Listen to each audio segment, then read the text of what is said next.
Hello, and welcome to today's Yore. Today, we'll be speaking about the wreck of the Agnes, a ship built on Beaubears Island in 1844. So it's been quite a while since the last time I've been able to speak about a ship here on the island, built here on the island, pardon me. So I'm relishing the opportunity to tell you a little bit more about one of the fine vessels built here, but unfortunately, as with a few of the vessels that we've spoken about here in this series, it did not meet a very fine end. So I'll begin, as I always do, by saying that I'm not an expert, and that, again, most of what I'm relating to you today is for narrative purposes. My sources today come from the British Newspaper Archive and speak to the various sails of the Agnes and its eventual sinking in 1850. So let's begin. So the Agnes was built in 1844 at the Joseph Russell shipyard. Now 1844 was a big year for Joseph Russell. Russell, as you may know, had purchased Beaubears Island in 1838 and had some success in the first number of years. He had launched the Wallace, the largest ship that had ever been built, on the Miramichi in the following year.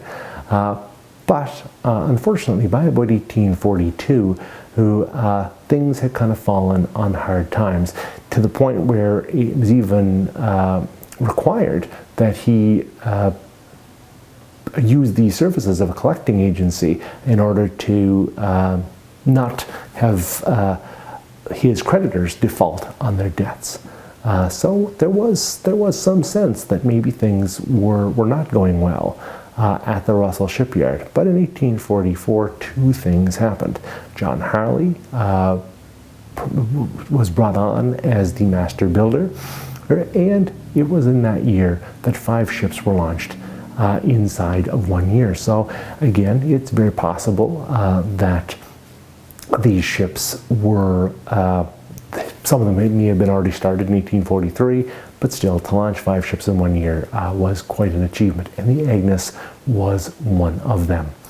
Now, the Agnes is special for another reason. Not only was it built in this very interesting and pivotal year of 1844, the Agnes also has as its namesake Ann Agnes Hunter, who was the wife of Joseph Russell. They had married in 1819. Anne was also a native of Clackmannan in Scotland, where Joseph himself was from. So whether or not they knew one another in Scotland, or perhaps met here, I'm not entirely sure. And of course, we know that the Russells had their fair share of personal hardship in these years as well. We know, of course, that by this point they had lost 6 of their children and would lose their 4th son, Thomas, in 1849. By this time they had also converted to the Church of Jesus Christ of Latter-day Saints and were very soon to leave their home on the mainland in Chatham and move over to Beaubears Island. So again, a difficult time probably for the Russells, actually probably most certainly for the Russells, but again, certainly a thoughtful gesture on the part of Joseph Russell to name this ship after his wife. So in 1845, the ship was advertised for sale by Gilmore and Rankin and Company, and a special note was made of the ship's patented windlasses, and so its rigging was said to be of, I guess, of notable quality. 2 years later, in 1847, it was being sold in Liverpool by Joseph Wilson Brooke and Joseph Wilson. So a bit of an interesting name there of a company with two men with almost the same names. So it was advertised at that time in 1847 as being capable and having an excellent carriage. It was copper fitted, and at that time, Wilson and Wilson Brooke both claimed that the ship could be outfitted and ready to sail with little cost. In 1848, the ship was once again for sale, this time in Dublin, in Ireland, with 4 separate firms handling the sale, and all of them claiming that they could provide details upon request. So the ship would be eventually sold in Dublin, and there it would be owned for the next 2 years. In 1850, in September the 10th of 1850, the ship was lost at sea.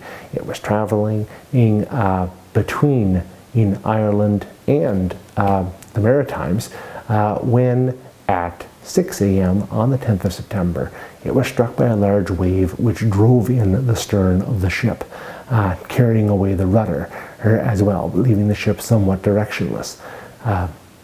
One man, Mr. William Corey, was killed. George Piles and the captain were both injured by this rogue wave, I guess, that was so destructive on board the ship.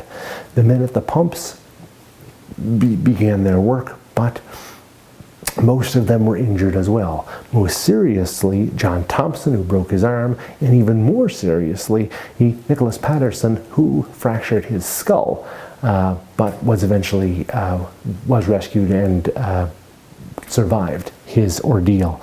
One of the mates was able to keep the ship from flipping over completely in the midst of these waves when he tied down the tiller of the ship and redirected the main sails to make sure that, again, the ship would not capsize. Eventually, all the rigging was cut. The masts, in succession, toppled, and at that point, the ship was basically adrift. Now, the men at the pump saw that their efforts at this point were largely futile, that they were not able, despite their exertions, to remove enough water out of the ship in order to make it, I guess, to even affect any kind of difference when the water was rushing in through the damage that had been caused already. And so they abandoned their work, and at this point, it basically kind of left, the crew kind of left their fate each in other hands, as it were. By midnight on that night, the ship had largely filled with water, but maintained enough buoyancy to drift for 5 days. At this point, again, after 5 days of drifting, they were rescued by the Princess Royal on September the 15th. So you can imagine, from 6 a.m. On September 10th until at some point on September the 15th, so for 5 days to drift at sea. How very harrowing that would be on board a ship that was now completely waterlogged, and the only thing probably keeping you up was again, just this sodden hulk. Again, 22 survivors. So 22 people on what remained of that ship, clinging to life where they could, for 5 days in the middle of the Atlantic Ocean. How very, very, very difficult that would be. And I'm sure how very, very grateful those 22 individuals were, not only to be rescued by the Princess Royal, but to reach land, and actually were dropped off in Bathurst, just a few miles to the north of where, about 45 minutes, I guess, to the north of where I'm sitting right now. And so I guess we'll end things there. The Agnes, a ship with a lot of story behind it, and unfortunately a very tragic story for it. One that, again, was not uncommon for ships in those days but no less tragic on account. But again, a bit of a ray of hope for the crew members and those 22 people who were able to survive this very trying and I'm sure very harrowing ordeal. So if you're enjoying these videos, do please like them and share them to your friends. Make sure other people know about the work that we're doing here. And also have a look at those Patreon options that you see below. There's a lot of exclusive content that's already been placed there. The speaker series, In Their Own Words. There's the series on the shooting of John O'Brien and the trial of Isaac Jackson, and work now on the archaeology on Beaubears Island that Ken and I are doing in tandem. So that's very exciting information, and again, and more stuff on the way in the weeks and months ahead. So it really is a great help to us, and I think a great boon to those who do subscribe, because there's some really interesting material on there that not everybody gets to see. So have a look at those options. For as little as $4 a month, you can be getting access to some of those videos, and eventually you'll have access to them all if they're just on a time delay. So do please consider that. When you're able, as you're able, do please come and visit us here at the Interpretive Center. Our season ends on the 2nd of October. So once again, I want to thank you for taking the time to journey with me today.